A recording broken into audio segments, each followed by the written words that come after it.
বিগত প্রায় এক মাস ধরে কখনো ভারী এবং কখনো মাঝারি বৃষ্টিপাত হচ্ছে বীরভূম এবং ঝাড়খণ্ড লাগাও এলাকায়। ঝাড়খণ্ড ও বীরভূমে কয়েকদিন ধরেই সকাল থেকে রাত্রি পর্যন্ত থাকছে মেঘলা আকাশ। তবে বিগত দুদিন থেকে প্রায় দিনরাত ভারী বর্ষণ শুরু হয়েছে বীরভূমে, আর তাতেই জলস্তর বাড়ছে জেলার নদীগুলিতে। সেই কারণে জল ছাড়া হয়েছে বেশ কিছু জলাধার থেকে, তাতেই ডুবেছে বেশ কিছু কজওয়ে।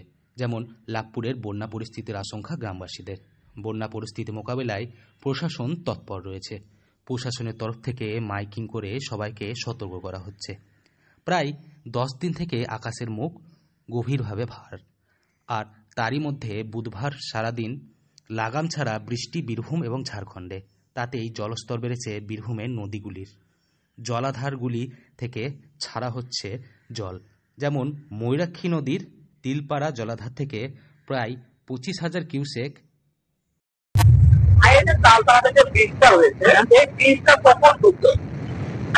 কালকে সন্ধ্যে দিক করে সাঁইথিয়া থানার পুলিশ এখানে অ্যানাউন্স করে গেছে যে তেলপাড়া জল ছাড়বে, তাই যাতায়াত বন্ধ করার জন্য বলেছে। সন্ধ্যে আটটার পর এখানে আমাদের ভাসে বাড়িতে চলাচল বন্ধ করেছে। সকালে মানুষ যাতায়াত করছিল, ঠিক সকাল 8টার পর এখানে জল ছেড়েছে, যাতায়াত বন্ধ ছিল। তারপর 8:30 9টার দিক করে অপরকার বৃষ্টি হয়ে গেছে। এবার অসুবিধা হচ্ছে আমাদের কিছু যে বাচ্চা ছেলে বা আমাদের সহবাসী ছেলেগুলা স্কুল যাওয়ার যে অসুবিধা, সেটা একটা ব্যবস্থা নেওয়া উচিত। আমাদের স্কুল যেতে গেলে মিনিমাম নতুন ব্রিজে 5 থেকে 6 কিলোমিটার ঘুরে যেতে হবে। তাই জল ছাড়া হয়েছে।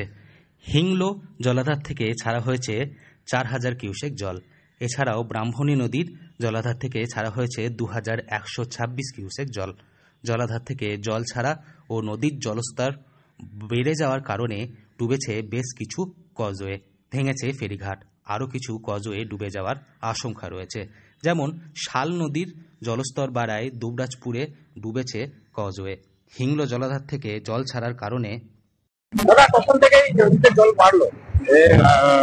রাত 1টার দিকে, রাত্রে থেকে ভাষা ব্রিজটা ভেঙে যায় এবং মানুষজন যাওয়া আসা সাঁইথিয়া বাজারে খুব কষ্ট। আমাদের এখানে একটা ওভার ব্রিজের প্রয়োজন, একটাই ব্রিজ, তাতে মানুষের খুব অসুবিধা হয় যাওয়া আসার। সমস্যা হবে, এই যে প্রচুর সমস্যা, সব মানুষেরই সমস্যা, এবং যারা বাচ্চা ছেলে স্কুল যায় তাদেরও সমস্যা। জল চলে এসেছে, তার জন্য আমার সেন্টার পর্যন্ত পৌঁছানো হলো না কো। এই রান্নাটা আমাকে অন্য দিন, রবিবার হোক, ছুটির দিন হোক, করে দিতে হবে।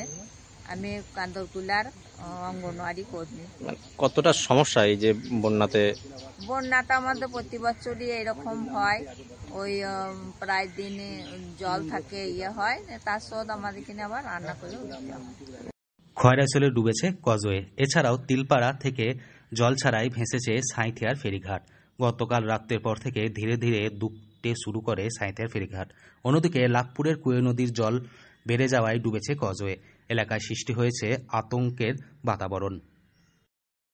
বীরভূম থেকে শৌভিক রায় রিপোর্ট, লোকাল 18 বাংলা।